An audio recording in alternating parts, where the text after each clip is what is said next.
How's it going, everybody? Welcome back to the channel. Today I wanted to make a video on a day 1 out of 7 challenge on Project Zomboid for really new players, I guess.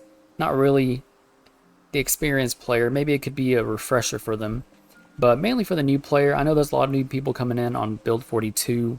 They're pretty excited about what all is new in the game, all the improvements and stuff like that. So, like I said, just kind of a new player guide on your first week in Project Zomboid and what you can expect on the way. With all that being said, let's get right into it. Alright, so first off, when you hit the screen, you'll be hit with a few options.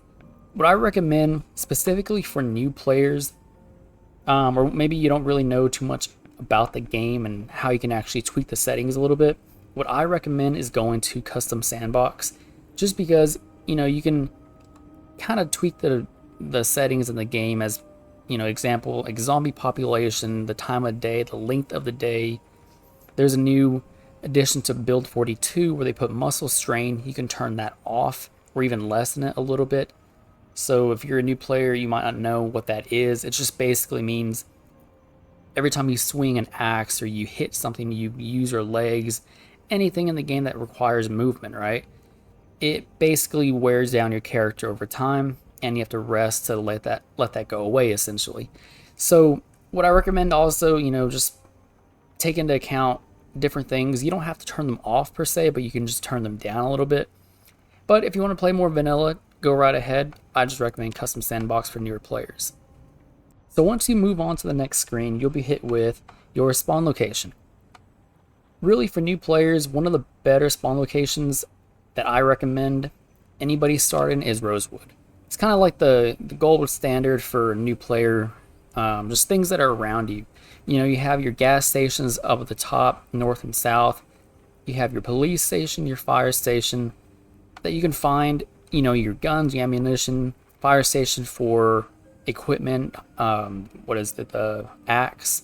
You can find all that here. You have everything in this city, and specifically for this playthrough, for the day 1 to day 7, I'm going to be playing Rosewood. I feel like it's kind of the best location out of all of them to actually start for a new player, just for the resources and things that are available here. Compared to, let's say, Echo Creek, it's one of the newer locations added in Build 42. It's an okay area, but it's more for animal husbandry and kind of growing crops and farming. So it's an okay area, but not really my favorite for new players. Maybe good for, low population, zombie population in this area. But like I said, for the main purpose of the playthrough, day 1 through 7, I'm going to be playing Rosewood. Alright, so for your occupation and traits, we're going to go through this a little bit fast. Not, blaze through it, whatever, but keep it pretty short. So whenever you're a new player, the 4, or I guess really 3 occupations that I recommend are fire officer, just for the axe and fitness. Those are really important in the game. Police officer for shooting and aiming. Those are really great. Maybe you don't want to do a melee build, you want to do like firearm build, which could be kind of dangerous, but the police, +3 aiming straight away is really good. Another one is park ranger, just because of that axe, the carpentry. Carpentry is really important in Project Zomboid, so always having that extra little edge is always going to be great, as well as the foraging and trapping, especially with the new animals added into build 42. And the next one would be carpenter. Carpentry, obviously, like I said, very important. Right here you get straight +3 right away, which is amazing. That alone is just really great. I guess it's not too important now because you can just get carpentry pretty quickly, but it's one of those where you can kind of decide what you want. Next off, we have your traits. These are kind of depending on, I guess, your play style. What I like to take right away, I know some of the things have changed, they've been nerfed a little bit, but what I like to take are fast learner, just for the increased XP gains. I play on vanilla XP, so having that extra little bit of XP boost is really helpful. I like to take organized, just because obviously in your increased container capacity, that's really important. You can carry more. Carry more means you'll be able to, load things up faster, carry more if you're being chased. Whatever the case, increase capacity. Next up, I take Graceful. Basically, in build 42, they kind of tweaked how zombies react to you now. The fog can actually make it where they can't see you as well, and with their hearing, it's a little bit different now. So I like taking Graceful just for being, quieter when I'm moving around. You can make a more of a stealth approach now, which is actually, in my opinion, really great. Next off, we have Brave. Bravery, obviously, whenever you're shooting anything, you're less prone to become panicked. When you're panicked, you can't shoot very well. Your aiming is horrible, even if you haven't maxed out. So Bravery, I feel like, in my opinion, one of the most important to take if you're going to shoot or take a more of a shooting build. Wakeful, pretty common sense, needs less sleep. You don't really need to explain that one too well. Outdoorsy just basically means if it's raining or snowing, you're less affected by the different weather conditions.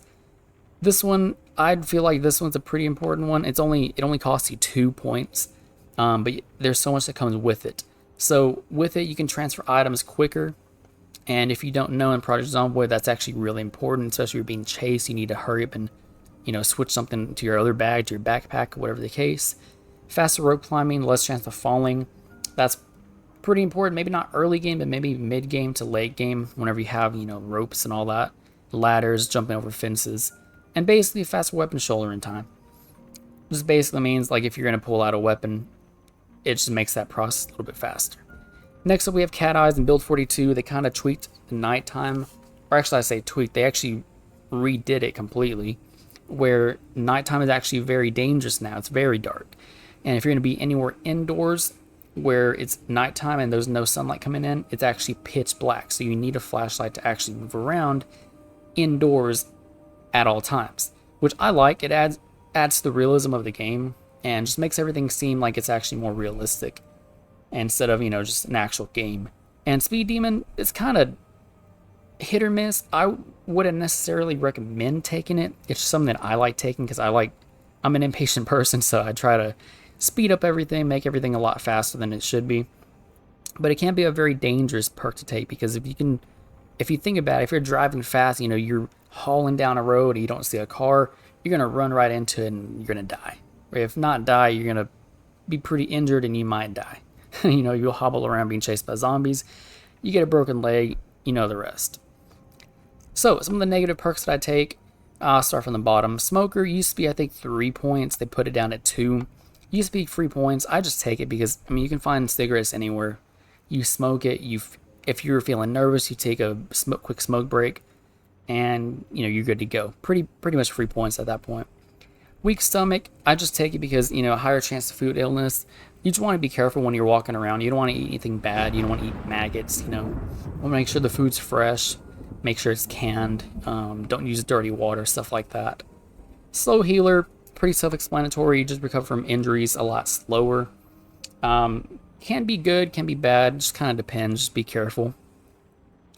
Prone to illness, again, kind of like a weak stomach. You're more prone to diseases. Just be careful when it comes to being scratched and bitten. You can get, pretty sick, and if you don't have any medication, you're probably going to die. So you just want to be careful with that one. And again, with thin skinned, you get +8, but you have a higher chance of being scratched or bitten by zombies. Again, just be careful. Don't rush into a horde of zombies and think you're going to Rambo them all down. Just take it slow, take it day by day. Don't do anything too crazy, and you should be okay. Alright, so as soon as you spawn in, before you do anything else, I like to go straight over to the TV. If you spawn with a TV, you should, all of them, for the most part, have a TV. You want to put it on Life and Living, and like I said, as soon as you spawn in, you can go sit down, put on Life and Living, and it should get you some cooking XP. So they kind of go in order from 6 a.m. to 12 p.m. lunchtime to 6 p.m. The one at 6 a.m. I guess isn't all that important. It is a little bit, but it's just cooking XP. So it's not like the most important thing ever. But as you can see here, let's see, where is it? Where'd it go? Right here. So for your cooking XP, as soon as this starts, it takes about a minute. and you'll start getting cooking XP, which is fine, but like I said, it's not the most important. What I recommend doing, if you don't make this one, try to hit the 12 o'clock one for the carpentry. That's the one that's very important. You want to get to level 3 carpentry right here, because when you do, you unlock so much more, like rain collectors and important things like that. Things you can fortify, fences, and all that for your base. So try to get the 12 o'clock, and you'll for sure, get the levels a lot faster than, just try to build things and get levels that way. But for this one, for 6 a.m. cooking, you get that. You almost get 2. It goes about halfway. So that's something that's really important to do. And it'll go off on its own. Like I said, it takes about a minute.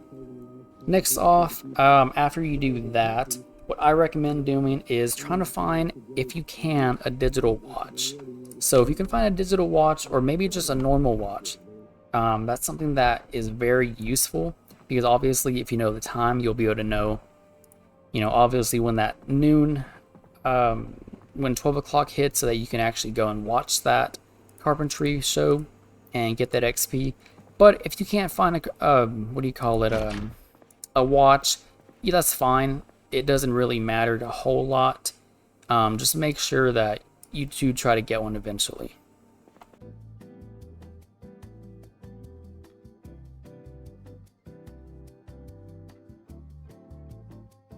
Alright, so after going through the house a little bit, that was actually pretty cool on the bottom of the basement there. I sped up the video a little bit, but if you can tell, that was like a survivor's kind of basement, so they had guns and stuff down there. In Build 42, they give you a pistol at the beginning, but I don't really recommend using it because it's only temporary, and they'll eventually take that out of the game. It's kind of just a test, so I tend to throw that away and not even worry about that, because I feel like it's cheating in a way, so I just kind of throw that away. But what I recommend doing, as soon as you get, some kind of melee weapon, I just got a hockey stick, just for the time being, just so I have something. But what I recommend doing, if you can't find a watch, I didn't find one, unfortunately, but you want to go to the kitchen and look in the fridge. If there's anything fresh, you definitely want to take the fresh food first rather than the canned. I mean, you can take some canned, like the canned tuna is good. It's high in calories, but if you can get to the fridge, like the ham, you definitely want to get that and just take that with you, because anything that's, fresh is always going to spoil first. So you want to take that and leave the can. Just make a note of where the canned food is. Alright, and here before you leave your first house, you can use this as a safe house if you wanted to. You don't have to leave this house, It's actually if it's a pretty good location, you don't have to leave. So don't feel like you have to go explore and try to find a safe house, If it's a good one, stay put. There's nothing wrong with this house at all. It's actually a really good house. But what you can do, if you weren't going to be here, or let's say if you had an extra sheet, you can remove the curtains. And if you don't have a backpack, like I couldn't find any here, you can go to your sheet, and you can actually now craft it into a sling bag, and that makes it into like a makeshift backpack. So whenever you have that on, you can equip it on your back, and there you go. Now you have a makeshift backpack. So now you can put things in there, like this ID card. We'll just put that back there. You can put a pin, and there you go. You're good to go. Alright, so as you're looking around, you want to try to find a vehicle first off. Don't feel pressured to, be running around house to house trying to find a vehicle that works or one that has gas. If you can't find one, immediately, that's fine. Eventually, you do want to get one just so you can get around faster. But do keep in mind they also, attract zombies with a loud noise. So you want to be careful with that. Another thing I wanted to mention is whenever you do have food, so for example, I got this fresh ham. I don't know if you guys heard, that was like a scary scream that I just heard right now. That's kind of creepy. Okay, but for example, if you want to have this fresh ham, if you go over here to your skills, you go to info, it'll show your weight right here. What I recommend is keeping it between 75 and 85, so 80 is good. If it has a down arrow, it means you're losing weight, up means you're gaining. So I try to keep it at an even 80. That'll pretty much decide. If it's low, like below 75, you can't swing as hard because you're pretty much malnutritioned. And if it's too high, you're overweight technically. So just kind of watch out for that. Try to eat high calorie, high protein meals. What I have, ham, steak, and all that. But another thing is when you're out here looking around, you also want to make sure that you're going to the mailboxes. So for this one, I don't think they have a mailbox here. It's kind of out in the middle of nowhere. But if they did have a mailbox, you kind of want to go and look into that and just make sure that there are no flyers or advertisements. Because if there are, you want to go into those and they pretty much give you free locations to loot. So sometimes they'll tell you about bunkers near the area or just kind of around you. And that's really good because obviously the bunkers have military equipment, different guns, different materials. So those are really good. And they're not always going to have bunkers. Sometimes, like I said, it's just going to be kind of, cheap little microwave stores, plant stores. So don't worry if you don't find one right away. Like over here, let me try to track those zombies. I'll show you real quick. So like right here, yeah, like a flyer for a house sale. If you read that, it's telling you where it's at right here in Rosewood, actually. So if it's in Rosewood, you hit that on the map, and there it is right here. So that's kind of where it's at. It unlocks it permanently and you're good to go. As you're walking around, you might come across a pillow. You want to grab that pillow and take it with you. Whenever you're laying down on a bed, you can put a pillow down like this one right here. If that pillow wasn't there and I go to sleep, it would say right here, sleeping comfort good, but since it has a pillow, it says with pillow.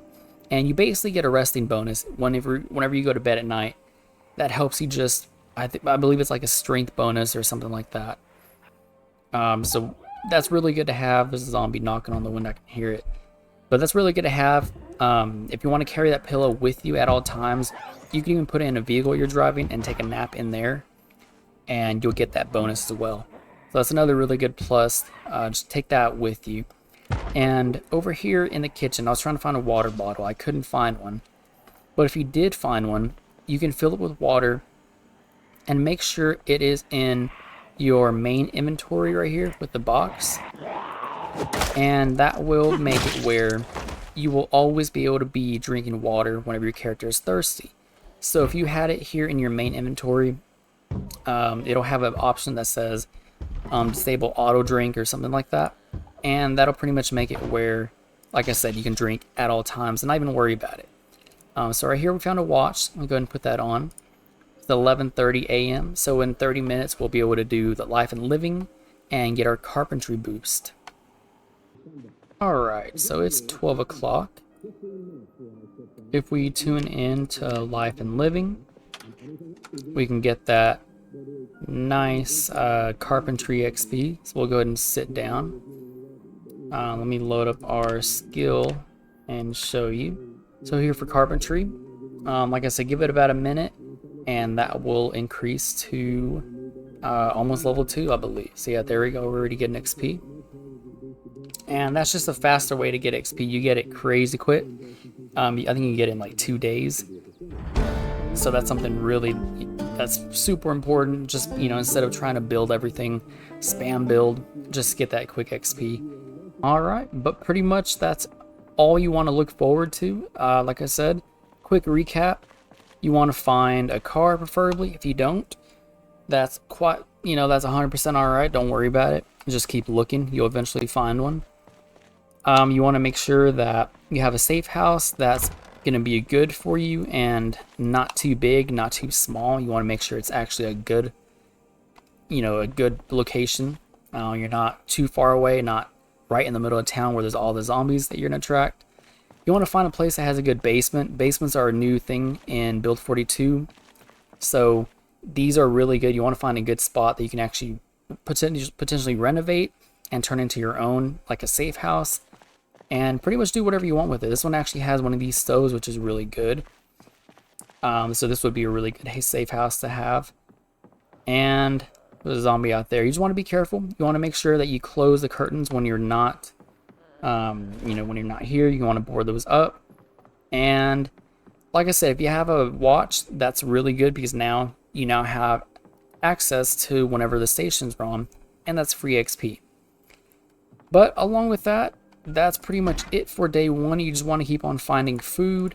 Make sure you do the fresh food first. Like I said, the perishables, or the non-perishables like canned goods, those would be good for after. Just keep track of where they are, or maybe hoard it into one location so that you know where things are if the power goes out, because it can go out any day now. So from 1 through 7, that's pretty much it for day one. If you found this helpful in any way, let me know in the comment section below. And if you're brand new to Project Zomboid, welcome to the game. And I'll see you guys in episode 2.